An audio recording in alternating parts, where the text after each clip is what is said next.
सोम, आप देख रहे हैं खबर हरपर न्यूज। अब चलते हैं आज की कुछ खास खबरों की ओर। ग्वालियर पहुंचे बीजेपी के राष्ट्रीय महामंत्री एवं राज्यसभा सांसद दुष्यंत कुमार गौतम का कहना है कि बीजेपी का एक नेता दिनेश गुर्जर ने जो मुख्यमंत्री के लिए बयान दिया है कि शिवराज सिंह तो भूखे नंगे हैं, इस बयान से प्रदेश की 75% आबादी का अपमान हुआ है। उन्होंने कहा कि वो मानते हैं कि उनके शिवराज सिंह कमलनाथ की तरह उद्योगपति नहीं है और कांग्रेस जैसी उनके पास कला नहीं है कि सरकारी योजनाओं में पलीते लगाकर अपनी जेबें भरें। दुष्यंत गौतम ने साफ तौर पर कहा कि कांग्रेस ने कभी गरीब और सर्वहारा वर्ग के बारे में नहीं सोचा। आज प्रदेश के मुख्यमंत्री शिवराज सिंह चौहान गरीबों के लिए इस तरह की योजनाएं चला रहे हैं जो गरीबों के लिए कारगर साबित हो रही हैं। वहीं कांग्रेस के शासनकाल में NGO माफियाओं को जमकर पैसा जाता था और वो पैसा लौटकर इनके नेताओं पर आ जाता था, लेकिन केंद्र सरकार द्वारा ऐसी फर्जी NGO को बंद कर दिया जिससे कांग्रेस की आमदनी भी बंद हो गई। उसी का आक्रोश उनके चेहरे पर साफ तौर पर देखा जा सकता है। दुष्यंत गौतम ने मांग की है कि पार्टी इस तरह के नेता को तत्काल पार्टी से निकाले और इस मामले में चुनाव आयोग से भी शिकायत की जाएगी।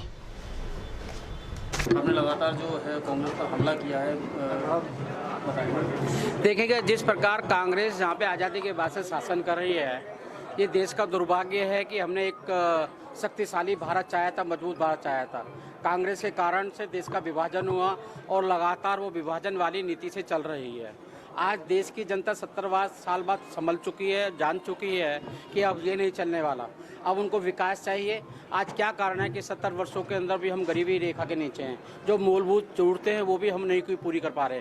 और आज लगता है यहाँ की जनता और पूरे देश की जनता ने मन बना लिया है कि ये सब कुछ अगर पूरा हो सकता तो भारतीय जनता पार्टी के शासन में ही हो सकता। अभी आपने कहा कि 85% लोग जो है मोदी जी को पसंद करते हैं। क्या निजीकरण, जो मोदी जी लगातार हर चीज़ का निजीकरण कर रहे हैं, क्या उससे जनता की गरीबी दूर होगी? 85% लोग इसलिए पसंद कर रहे हैं, मैंने नहीं, ये आपके मीडिया वालों ने बताया है मेरे को। वो इसलिए कर रहे हैं कि बच्चा जब गोदी के अंदर पेट के अंदर होता है तब हम उसकी माँ को 6,000 रुपये देते हैं। जब वो थोड़ा बड़ा होता है तो इंद्रधनुष के नाम से 7 इंजेक्शन देते हैं। इसलिए नहीं देते, किसी माँ का बेटा है, हम इसलिए देते हैं कि देश को एक अच्छा स्वस्थ नागरिक मिले। और लगातार प्रधानमंत्री ने जैसे कहा है लाल किले से, हम आने वाले समय में दलितों को, पिछड़ों को, गरीबों को नौकरी मांगने वाला नहीं, नौकरी देने वाला बनाना चाहते हैं। हम व्यावसायिक बनाना चाहते हैं। 1.25 लाख बैंक की ब्रांचों को हमने कहा है कि हर आदमी एक महिला और दलित को व्यावसायिक बनाएगा। इसलिए आने वाले समय के अंदर स्वावलंबी, डॉक्टर भीमराव अम्बेडकर ने ये भी कहा था, आरक्षण भी हो तो एक योजना ऐसी होनी चाहिए कि हम आर्थिक स्थिति से मजबूत हो, और आर्थिक स्थिति से मजबूत होंगे तो सब चीज़ों की आवश्यकता नहीं पड़ने वाली है। मोदी सरकार भी क्रीमी लेयर को सपोर्ट करती है। क्रीमी लेयर कब तक चलेगा? सवाल क्रीमी लेयर का ये है, जो 10% जो अपर जाति के लोग भी अगर गरीब हैं तो उनको भी मुख्य धारा में लाना सरकार का काम होता है। गरीबों, अमीरों, कोई भी व्यक्ति हो, उसको संतुलित बनना, बड़ों से टैक्स लेना, गरीबों में टैक्स देना। और जब तक वो संतुलित नहीं होता, जिसपे सरकार का सारे प्रावधान या योजनाएं नहीं पहुंची हैं, वहां तक पहुंचकर उसको मजबूत बनाना और देश को मजबूत बना जब बन सकता है, यहाँ का गरीब मजबूत होगा। दिनेश गुर्जर ने जो एक शिवराज के बारे में बयान दिया है, उसके बारे में क्या कहेंगे? क्योंकि भूखा नंगा कहा है। देखिए, ये अपमान है, मुख्यमंत्री का अपमान है, देश के प्रधानमंत्री का अपमान है, भारतीय जनता पार्टी का अपमान है। हम भूखे नंगों का नेतृत्व करते हैं क्योंकि कांग्रेस ने 70 साल लोगों को भूखा नंगा बनाने का काम किया है। ग्वालियर के विधानसभा से बीजेपी प्रत्याशी प्रद्युम्न सिंह तोमर द्वारा सोमवार को नामांकन दाखिल के बाद आज ग्वालियर से कांग्रेस के प्रत्याशी सुनील शर्मा ने भी अपना नामांकन दाखिल कर दिया। ग्वालियर विधानसभा से बीजेपी प्रत्याशी प्रद्युम्न सिंह तोमर द्वारा सोमवार को नामांकन दाखिल करने के बाद ग्वालियर से ही कांग्रेस प्रत्याशी सुनील शर्मा ने भी अपना नामांकन दाखिल कर दिया। इस दौरान उनके साथ पूर्व मंत्री PC शर्मा, पूर्व मंत्री लाखन सिंह भी मौजूद थे। इस मौके पर सुनील शर्मा ने कहा कि वो जनता के बीच टिकाऊ और बिकाऊ के मुद्दे को लेकर जा रहे हैं, क्योंकि जिन लोगों ने जनता के विश्वास के साथ विश्वासघात किया है, जनता उनको खुद सबक सिखाएगी। उन्होंने कहा कि कमलनाथ के 15 माह का कार्यकाल बेहतरीन रहा है। भू माफियाओं से लेकर सभी तरह के माफियाओं के खिलाफ कार्रवाई की गई थी। यही कारण है कि इन माफियाओं ने मिलकर सरकार को गिरा दिया। किया है, किन मुद्दों को लेकर जनता के बीच में जा रहे हैं, क्या सफलता आपको मिल रही है, किस तरह के हालात हैं कांग्रेस के? कांग्रेस पार्टी का सदैव सोच रहा है सबका साथ, सबका विकास। लेकिन जिस प्रकार से मध्य प्रदेश के अंदर एक जनादेश जनमत जनता ने अपना साथ और अपना आशीर्वाद कांग्रेस पार्टी को दिया था, उस जनादेश का अपमान करते हुए षड्यंत्र पूर्वक उस जनादेश का अपमान करते हुए लोकप्रिय सरकार को गिराया गया। जनता का जनादेश का अपमान किया गया, जनता के विश्वास के साथ विश्वासघात किया गया है। जनता तय कर चुकी है कि ये विश्वासघात करने वालों को सजा देगी, कांग्रेस पार्टी का साथ देगी। लेकिन जैसे कि आरोप लग रहा है कि साहब हमने तो बहुत काम किया, हमने कोई विश्वासघात नहीं किया, चंबल अंचल के साथ विश्वासघात हुआ, ये भी मुद्दे आपके क्षेत्र में देखने को मिल रहे हैं। 5-6 दिन पहले उन्होंने ही कहा था कि कांग्रेस की सरकार बहुत अच्छा काम कर रही है, कमलनाथ जी यशस्वी मुख्यमंत्री हैं, और 5 दिन में ही भाषा बदल गई। यही तो जनता देख रही है। जनता यही समझ रही है कि 5 दिन पहले जो व्यक्ति कुछ बोल रहे थे और 5 दिन बाद कुछ बोल रहे हैं, यही तो जनादेश का अपमान है। ये जनता के साथ धोखा है, और जनता के साथ धोखा जनता कभी बर्दाश्त नहीं करेगी। ये चुनाव जनादेश कांग्रेस पार्टी को देगी। ग्वालियर पूर्व विधानसभा से बीजेपी के प्रत्याशी मुन्नालाल गोयल द्वारा ने बुधवार को अपना नामांकन दाखिल कर दिया। इस दौरान उनके साथ भाजपा के वरिष्ठ नेता मौजूद रहे। ग्वालियर पूर्व विधानसभा से भारतीय जनता पार्टी के प्रत्याशी मुन्नालाल गोयल ने आज अपना नामांकन दाखिल कर दिया। इस दौरान उनके साथ भारी संख्या में लोग मौजूद रहे। उन्होंने अश्लेश्वर पहुंचकर भगवान की पूजा अर्चना भी की और इसके बाद वे नामांकन करने पहुंचे थे। इससे पहले वे लक्ष्मी समाधि स्थल पहुंचे और वहां पर लक्ष्मी समाधि को पुष्पांजलि अर्पित की। उन्होंने कहा कि इस बार जीत सच्चाई की होगी और उनके द्वारा क्षेत्र में जो कार्य कराए गए हैं जनता को यह पता है और जनता इस बार उनका साथ एक बार फिर से देगी। देखिए हमारी संवाददाता की उनसे बातचीत। क्या है, अब तो व्यापारी लोग हैं, राजनीति उनके लिए व्यापार है। मेरी राजनीति व्यापार नहीं है। मेरी राजनीति क्षेत्र के प्रति विकास का माध्यम है, सेवा का माध्यम है। वो बता दें एक काम किया उन्होंने गरीबों के लिए, एक काम किया विकास के लिए, एक काम बता दें मेरी बात है। केवल अपना विकास जरूर किया है। सारे रेत के ठेके उनके पास, सारे शराब के ठेके उनके पास, क्षेत्र के जितने सामुदायिक होने के 5 वार्डों के सारे सामुदायिक होने की चाबी उनके पास। अरे सामुदायिक बंदे गरीबों के लिए, उनके लिए नहीं है। सारी ताला चाबी उनके पास।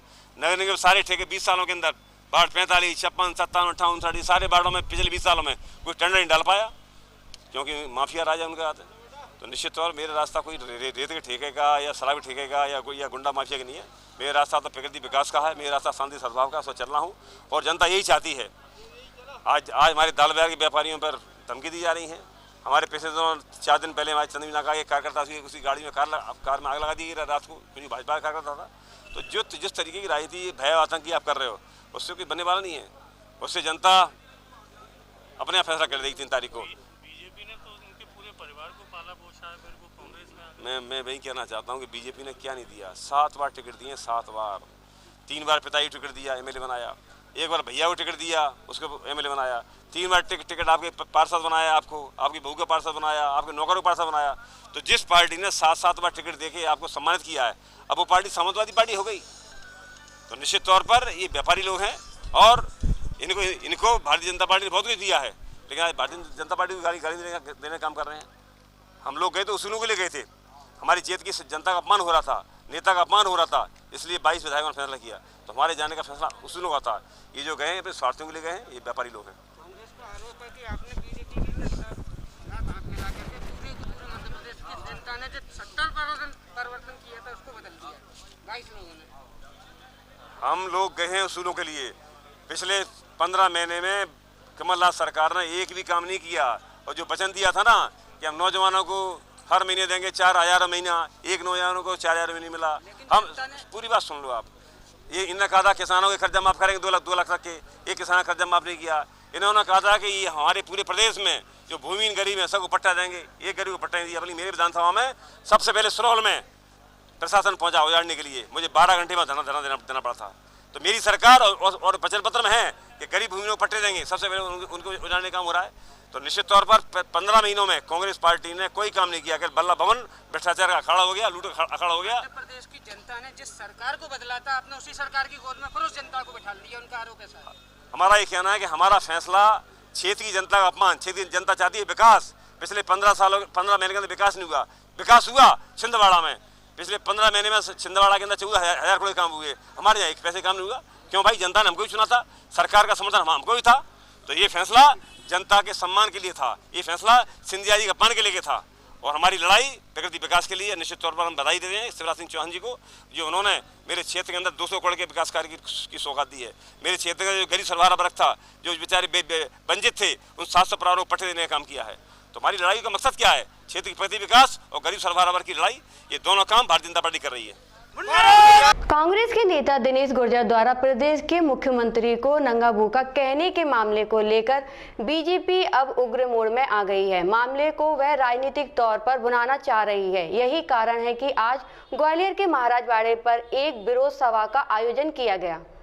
मौजूद नेताओं ने कहा कि कांग्रेस ने जिस प्रकार मुख्यमंत्री के बारे में अमर्यादित भाषा का प्रयोग किया है, उससे प्रदेश के उन सभी लाखों करोड़ों लोगों का अपमान हुआ है जो गरीब हैं, जिसकी वो निंदा करते हैं।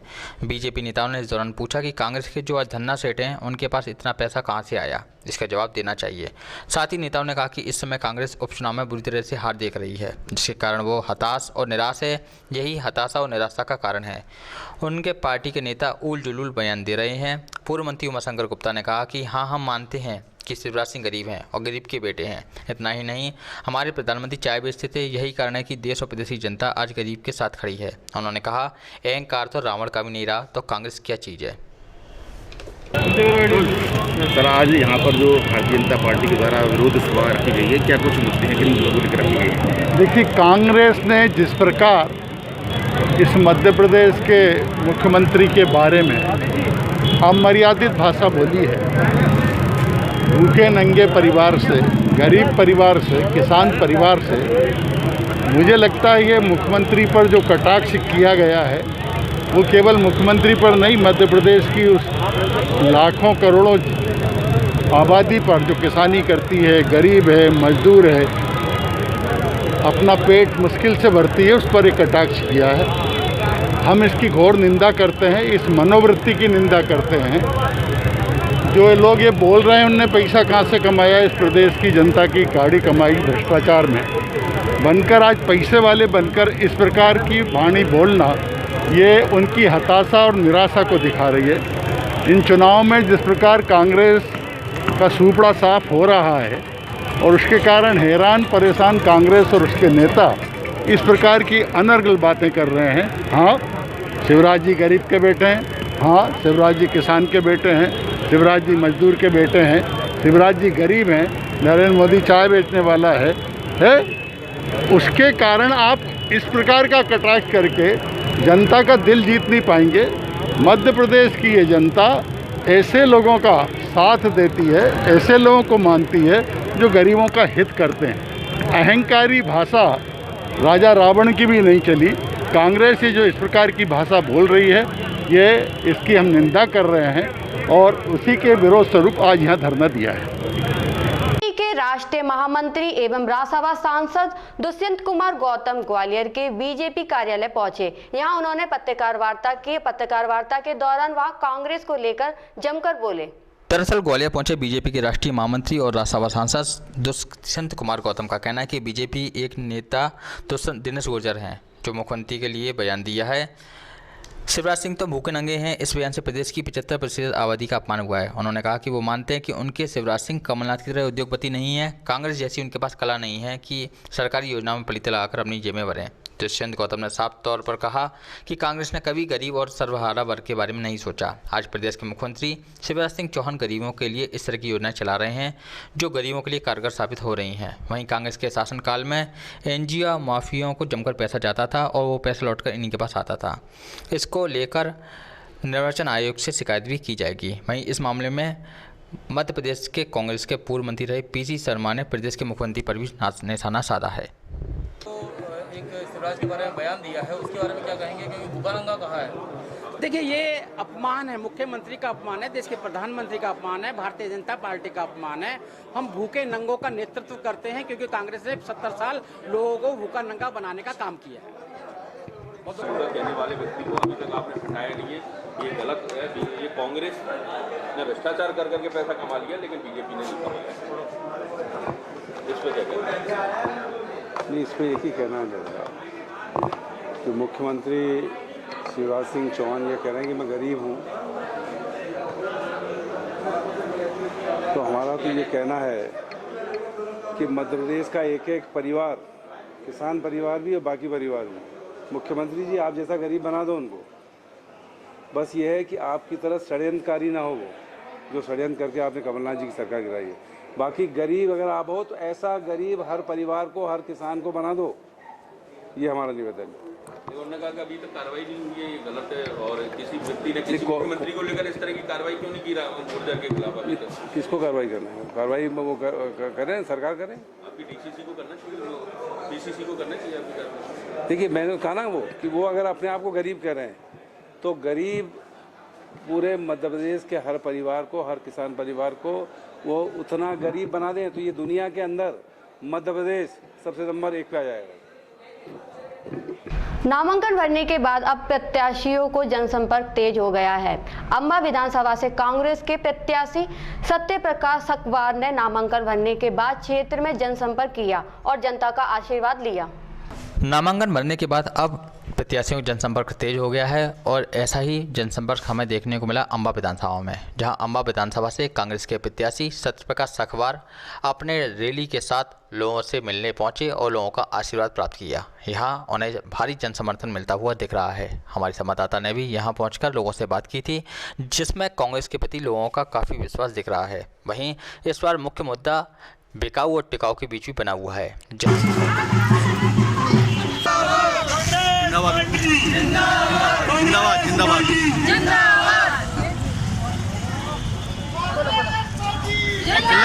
जिंदाबाद जिंदाबाद जिंदाबाद। मुरैना के दिमनी विधानसभा से कांग्रेस के प्रत्याशी रविंद्र तोमर के छोटे भाई भूपेंद्र तोमर ने आरोप लगाया है कि सिहोनिया थाना प्रभारी जितेंद्र शर्मा ने अपने स्टाफ के साथ उनकी मारपीट की है, जिसमें वह गंभीर रूप से घायल हो गए। मौके पर रविंद्र तोमर भी पहुंचे और वरिष्ठ अधिकारियों से इसकी शिकायत की। अपनी विधानसभा से कांग्रेस के प्रत्याशी रविंद्र सिंह तोमर के भाई भूपेंद्र सिंह तोमर ने सिहोनिया पुलिस पर गंभीर आरोप लगाए हैं। उन्होंने कहा कि रास्ते से पुलिस उन्हें उठाकर सिहोनिया थाने ले गई। थाने में प्रत्याशी के भाई भूपेंद्र सिंह तोमर के साथ मारपीट भी की गई। कांग्रेस प्रत्याशी रविंद्र सिंह तोमर का सिहोनिया पुलिस पर आरोप है कि यह सब है भाजपा प्रत्याशी के कहने पर कर रही है। वहीं इस मामले में डीएसपी मानवेंद्र कुशवाहा भी सिहोनिया थाने पहुंचे और मामले को जाँच में ले लिया है। पुलिस ने कार्रवाई करते हुए इस मामले में सिहोनिया थाना प्रभारी जितेंद्र शर्मा को निलंबित कर दिया है। दिमनी से हमारे संवाददाता की खबर। मैं अपने गांव भरोसा से बड़े गांव जा रहा था तो सिहोनिया थाने के सामने जो चेकिंग पॉइंट लगा था वहां मेरी गाड़ी रोकी। उसमें बाद सामने थाना प्रभारी सिहोनिया जितेंद्र शर्मा बैठे हुए थे और भी उनका स्टाफ बैठा हुआ था। तो जैसे मेरी रोकी तो गाड़ी चेकिंग करने लगी तो मैं जैसे ही उतरा, मैंने कहा गाड़ी चेक करना है, बोले तो मैंने कहा ठीक है। तो उसमें जैसे ही मैं उतरा उसने उतरते ही तुरंत थप्पड़ मारा और उस माँ बहन की गाली दी। उसके बाद बोला कि इसको अंदर ले चलो, अंदर खींचते हुए पकड़ के मेरे ले गए। फिर बहुत मारते रहे, धार हथियार से मारा कि इतना मारा बहुत खून आया मेरे प्राइवेट पार्ट पे भी लाते मारी और पूरा स्टाफ मिल के मारा। जितेंद्र शर्मा के साथ में पूरा स्टाफ लगा था। दूसरा एक चीज़ ये इसलिए हुआ है गुंडागर्दी इनकी कि अभी चुनाव आयोग में हमने ये क्या है गिरा डंडौतिया के बैठाए हुए लोग हैं, तो मैंने इनकी चुनाव आयोग में एक शिकायत कर दी थी कि ऐसे ऐसे ये गिरा डंडौतिया के जाके गांव में प्रचार कर रहे हैं। तो उसका वीडियो भी आप लोगों के पास आया होगा। उसी का बदला लेने के लिए ये सब घटना की गई। उसमें पहले बहुत मारने के बाद उसमें वहाँ मेरे को बैठा रहा, फिर बोला कि जाइए, बोले कि बाहर पीछे जाइए और मुँह धुल के आइए। फिर मैं मुँह धुलाया, मैंने कहा साहब आप तो मेरे को जाने दो। फिर बोले नहीं अभी बैठो, अब शर्ट तुम धुलो। शर्ट मैंने कहा मैं शर्ट नहीं धुलूँगा, शर्ट तो ऐसी रहेगी। उसके बाद में वो वहीं बैठा ले रहे। मैंने कहा मेरे फ़ोन निकाल के मेरे गाड़ी दे दो, तो बोलते नेतागिरी मत करो, मैं समझा रहा हूँ तुझे, नेतागिरी मत कर। गाली पे गाली दे रहे थे हर बात पे। कह रहे थे तेरी अभी विधायकी ख़त्म करता हूँ, अभी तेरा चुनाव करवा देता हूँ। क्या मामला था? ये सरेआम थाना प्रभारी सिहोनिया की गुंडागर्दी है और ये इस स्तर पर नहीं है। मैं समझ रहा हूँ कि लोकतंत्र में इस तरह का व्यवहार, इस तरह का आचरण ये बहुत ही निंदनीय है। जब हम एक जनप्रतिनिधि है, हमारा ये छोटा भाई है, ये किसान कांग्रेस का प्रदेश का सचिव है, राजनीति में भागीदारी रहती है उसकी, जब उसके साथ इतनी बड़ी घटना हो सकती है तो आम जनता का क्या होगा। और मैंने ये जितेंद्र शर्मा के खिलाफ चुनाव आयोग में लिख करके भी दिया, आयोग को भेजा और उसकी जांच भी हुई। मानवेंद्र कुशवाहा जी ने उसकी जांच की, एसपी साहब के संज्ञान में है वो केस। मैंने कहा भी जा करके स्वयं आज से 4-5 दिन पहले कि इनको अतिशीघ्र यहाँ से हटा दिया जाए, नहीं तो ये पक्षपात पूर्वक जो काम कर रहे हैं, जनता को धमकाना, गिरिराज डंडौतिया के पक्ष में प्रचार करना, इस आशय का एक वीडियो भी वायरल हुआ जो हमने वहाँ एसपी और डीएसपी को प्रोवाइड कराया और आयोग को भी भेजा है। तो ये इंटेंशनली, केवल इंटेंशनली के कंप्लेंट करने के बाद जैसे ही उन्होंने इनको वहाँ मौके पे पकड़ा और चेकिंग के बहाने बहुत ही निर्मम, मैं ये कहूँगा कि ये मानवता के कतई खिलाफ है और ये शर्मसार करने वाली घटना है कि पुलिस के एक थाना प्रभारी और उनका स्टाफ इस प्रकार से मारपीट करना। और चेकिंग के दौरान किसी के साथ वाद विवाद हो गया और इसी तारतम्य में जो है कुछ लोग यहाँ खाने के सामने इकट्ठे हैं। जब यहाँ आए तो जो भूपेंद्र ऐसा है उनकी चोटें लगी हुई थी, जिस पर से उनका ये कहना था कि उनके द्वारा पुलिस के द्वारा उनको मारपीट की गई है। इस संदर्भ में जो उनका फरियाद थी उस पर से वैधानिक कार्रवाई करी गई है और उनको मेडिकल के लिए तो चिकित्सालय वहाँ किसके ऊपर कार्रवाई की गई है? उन्होंने किसका नाम लिया? उन्होंने थाना प्रभारी पर आरोप लगाया कि उनसे कहाँ चोट है ऐसा? ये अभी मेडिकल के लिए गए हैं, मेडिकल में स्पष्ट। सर ये राइफल और ये इसमें राउंड दिखे गए हैं उनके बारे में क्या बोल, कहाँ से आए? आप अभी थाना परिसर में खड़े हुए। अब इसमें एक जो भी कंप्लेंट आएंगी, जिस भी संदर्भ में आएंगी उसकी जांच करी जाएगी, उसको भी सम्मिलित किया जाएगा विवेचना। बुधवार को अंबा के विधानसभा से कांग्रेस के सत्यप्रकाश सकवार ने हनुमान जी की पूजा अर्चना कर मुरैना कलेक्टर कार्यालय पहुंचकर नामांकन दाखिल किया। इस अवसर पर चित्रकूट के विधायक नीलांशु चतुर्वेदी, पूर्व विधायक एवं सेवा दल प्रदेश अध्यक्ष रजनीश हरवंश सिंह सहित कई वरिष्ठ कांग्रेस जन उपस्थित रहे। पालका साहब का बाड़ा निवासी निर्मल जैन की कार उनके घर के पास बन रहे एक निर्माणाधीन मकान के छज्जा गिरने से क्षतिग्रस्त हो गई। इस संबंध में निर्मल जैन द्वारा इंदरगंज थाने में शिकायत भी दर्ज कराई गई। निर्मल जैन का आरोप है कि यह निर्माण अवैध है और रसूख से चलते नगर निगम भी इस पर कोई कार्रवाई नहीं कर रहा है। भविष्य में इससे जनहानि होने की भी संभावना है। हमारे संवाददाता ने फरियादी निर्मल जैन से बात की। अपने घर के पास बन रहे निर्माणाधीन मकान के चलते एक फरियादी को काफ़ी नुकसान उठाना पड़ा है। दरअसल यहाँ बताते हैं, फालका साहब का बाड़ा में रहने वाले निर्मल जैन के पास में एक मकान बन रहा है जिसका छज्जा निर्माणाधीन था और वो गिर गया। गिरने से उनकी कार क्षतिग्रस्त हो गई जिससे काफ़ी नुकसान भी हुआ है। जब उन्होंने इस मामले में मकान के मालिक से कहा तो उन्होंने अपना रसूख दिखाते हुए उन पर ही बदतमीजी कर दी। इस मामले में फरियादी निर्मल जैन ने इंदरगंज थाने में भी एफआईआर दर्ज कराई है और कार्रवाई की मांग की है। हमारे संवाददाता ने भी निर्मल जैन से जाकर इस संबंध में बातचीत की और देखा कि किस तरह से यह निर्माण किया जा रहा है। वहीं दूसरी ओर निर्मल जैन का कहना है कि यह निर्माण पूरी तरह से अवैध है और नगर निगम के अधिकारी भी इसमें मिले जुले हुए हैं, जिससे इस पर भी कोई कार्रवाई नहीं हो रही है। अब देखना होगा कि क्या नगर निगम इस पर कोई कार्रवाई करता है या फिर भविष्य में होने वाली जनहानि के लिए नगर निगम को ही दोषी ठहराया जाएगा। देखिए हमारे संवाददाता की यह खबर। सिद्धार्थ जैन है।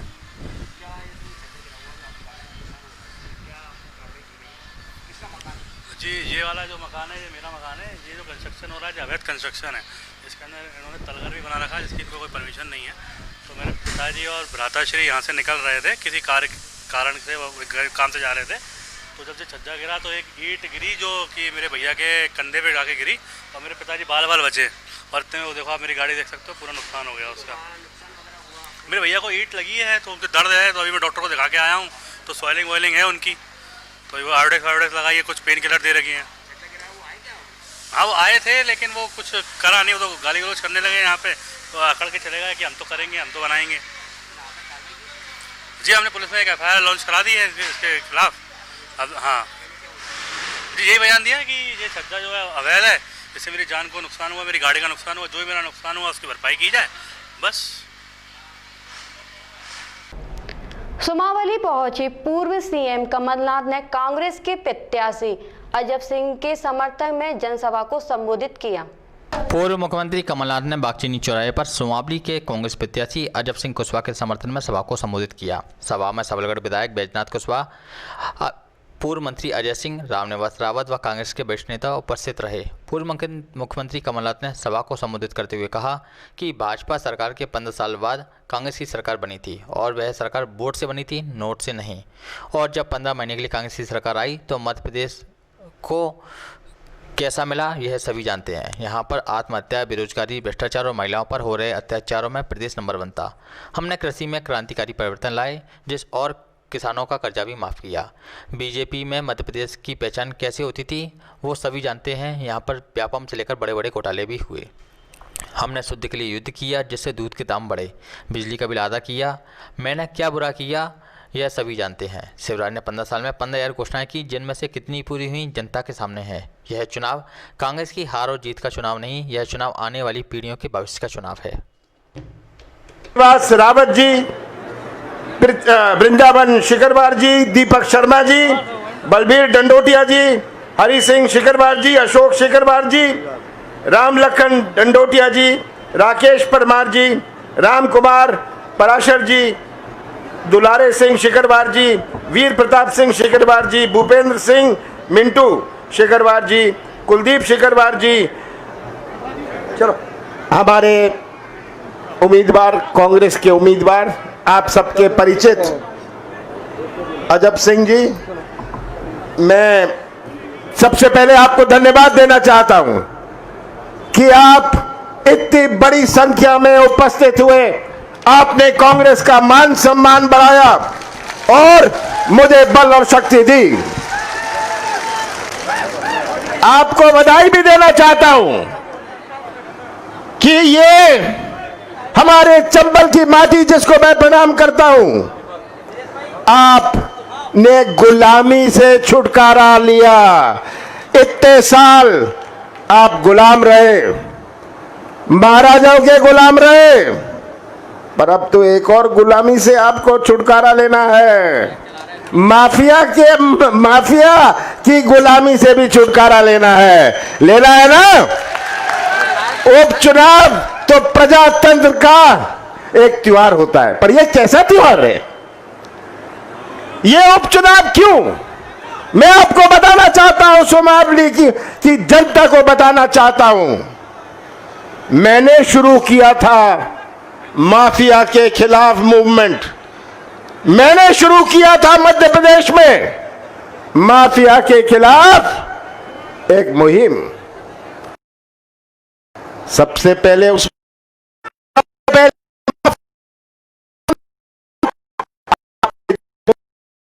एदल सिंह का साना फंसते और वो जानते थे कि कमलनाथ को ना दबा सकता है, ना पटा सकता है। ये माफिया के मुहिम में सबसे पहले एदल सिंह कंसाना फंसने वाले थे, इसलिए ये तय किया, इसलिए ये सौदा किया। अरे भाई, छोटा सौदा तो छिप जाता है, बड़ा सौदा छिपता नहीं है। आप सब समझदार हैं किस प्रकार सौदे से बोली बोल के ये सरकार बनाई गई। प्रजातंत्र और संविधान के साथ किस प्रकार खिलवाड़ किया गया। तो जनता का साथ चाहिए, हम जनता का साथ देंगे। माफिया को हमें मध्य प्रदेश में कुचल देना है। शिवराज सिंह लगातार कह रहे हैं उनसे बड़ा कोई गरीब नहीं है। हर अब कार्यकर्ता भी बीजेपी का ये सब बात खुली है। शिवराज सिंह कितने गरीब हैं, गरीबी के नाम पर, मामा के नाम पर, किसान के बेटे के नाम पर कुछ भी चला दो, जो चीज चल जाए चला दो। ये शिवराज जी की राजनीति है। ये इसके सामने मैंने कहा था ये बम्बई जाए, शाहरुख खान, सलमान खान को भी शर्मा देंगे। चलिए। ओबीसी महासभा ने संविधान की अनुसूची में शामिल करने की मांग को लेकर मोती महल में संभाग आयुक्त को ज्ञापन सौंपा। जय किसान, जय ओबीसी, जय संविधान। अभी तो ये अंगड़ाई है, आगे और लड़ाई है। अभी तो ये अंगड़ाई है, आगे और लड़ाई है। जो जुल्म की टक्कर में इस बार का चुनाव जनता लड़ रही है और उसे पता है कि भाजपा और कांग्रेस दोनों ने जनमत को बेचा है, इसलिए इस बार जनता बीएसपी को अपना वोट देगी। यह कहना है ग्वालियर के पूर्व से बीएसपी प्रत्याशी महेश पाल का। हमारे संवाददाता ने चुनाव को लेकर उनसे खास चर्चा की।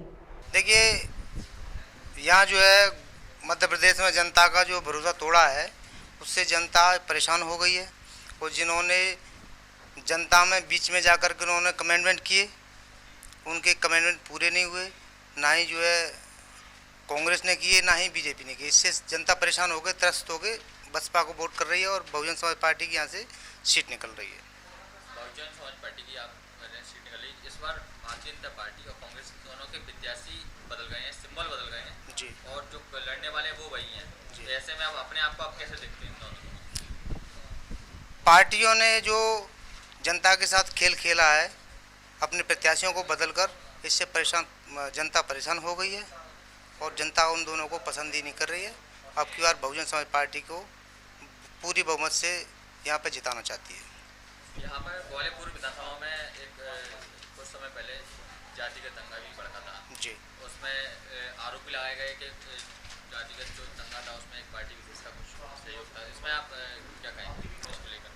जो 2 अप्रैल के दंगे हुए थे तो कांग्रेस ने यहाँ पर जो वादे किए थे कि 2 अप्रैल के दंगों में जो केस वापस लिए जाएंगे, तो ऐसा कोई वादा उन्होंने पूरा नहीं किया और कांग्रेस ने बेवजह लोगों पर यहाँ अत्याचार किया और FIR कराई। तो यहाँ पर जनता परेशान है।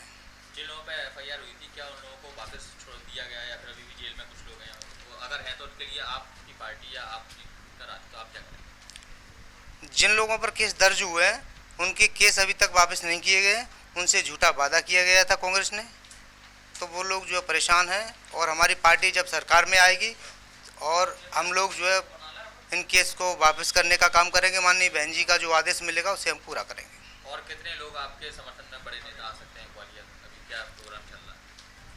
यहाँ मेरे समर्थन में ग्वालियर की जनता है और जनता का ही मैं सहयोग चाहता हूँ। ग्वालियर आप कब नामांकन भरने जाएंगे अपना? 14 तारीख को मैं अपना नामांकन भरने जाऊंगा और जनता में जो है मैं जनता का भरोसा मेरे ऊपर है, तो जनता मुझे पूरी ताकत से चुनाव लड़ा रही है और जनता ही मुझे चुनाव जिताने का काम करेगी। अभी आपने जनता ने भी देखा कि 15 साल बीजेपी की सरकार रहती है, उसके बाद फिर 15 महीने के लिए कांग्रेस की सरकार आती है, 6 महीने से फिर बीजेपी की सरकार आ गई। तो इन दोनों का जो खेल चल रहा है इसमें आप कहाँ देखते हैं कि कहाँ चूक हो रही है और जनता को कोई न्याय नहीं मिल पा रहा है? नहीं, जनता ने ये तय कर लिया आपकी बार कांग्रेस और बीजेपी को दोनों को हटाना है। आने वाले समय में चुनाव है, सब कुछ है, आप अगर जीत कर आते हैं आपकी प्राथमिकता क्या होगी इस क्षेत्र के लिए? इस क्षेत्र में काफ़ी समस्याएं भी हैं। बहुजन समाज पार्टी कभी कमेंटमेंट नहीं करती है। बहुजन समाज पार्टी केवल कार्य पर भरोसा करती है, काम करके दिखाती है बहुजन समाज पार्टी। क्या समस्या देखते हैं आप? इस विधानसभा में रहते हैं, क्या मुख्य समस्याएं आप देखते हैं? क्या मुख्य समस्या? देखिए, हमें यहाँ क्षेत्र की समस्या है, चाहे जो है सरकारी स्कूल की समस्या हो, सरकारी हॉस्पिटलों की समस्या हो, तो यहाँ पर जनता की तमाम समस्या हैं। तो जनता की बात जो बहुजन समाज पार्टी को चुनाव जिताने के फुल मोड में है। पीने के पानी की समस्या को लेकर लोग रात भर जगह करते हैं, कई आपके विधानसभा क्षेत्र में कई जगह ऐसी हैं जहाँ लोग काफ़ी परेशान भी हैं, तो उस समस्या को दूर करने के लिए क्या प्रयास किए जाएंगे? बहुजन समाज पार्टी पूरी ताकत लगाएगी और यहाँ पर जनता हर व्यक्ति की यहाँ समस्या को सुनी जाएगी। लोगों के कई वार्डों में 3-3 किलोमीटर तक दूर से पानी लाना पड़ता है, लोग पानी से परेशान हैं, रोड खराब हैं, यहाँ कोई विकास कार्य हुआ ही नहीं है, केवल जनता को बेवकूफ़ बनाया गया। जिस तरह से हम देखते हैं कि काफ़ी बड़ा विधानसभा क्षेत्र है आपका जी, इसमें एक हिस्सा लश्कर का आता है तो एक मुरार का आता है, काफ़ी बड़ा विधानसभा क्षेत्र है। इसमें ऐसे विधानसभा क्षेत्र में आपको हर क्षेत्र से काफ़ी वोट चाहिए और किस तरह से जनता का समर्थन आपको मिलता दिख रहा है? जनता मुझे पूरा समर्थन कर रही है और मुझे ग्वालियर क्षेत्र की जनता ही मुझे चुनाव लड़ा रही है और वही मेरा निर्णय करेगी, वही मेरा सब कुछ है। कोई अपील करना चाहेंगे आप हमारे माध्यम से कि जनता से कोई अपील इस बार सच का साथ दे या फिर जो भी बताते हैं कि कोई बिक गया, कोई 35 करोड़ में बिक गया, कहीं कुछ हुआ, जो भी चल रहा है मार्केट में? देखिए, मैं जनता से यही अपील करना चाहूँगा कि यहाँ पर आप लोगों के साथ जो नुकसान हुआ है, आपका जो भरोसा तोड़ा गया है, तो मैं जनता से यही अपील करना चाहूँगा कि इन लोगों को, दल बदलुओं को पूरी तरह से नकारें और जो है बहुजन समाज पार्टी को वोट करें।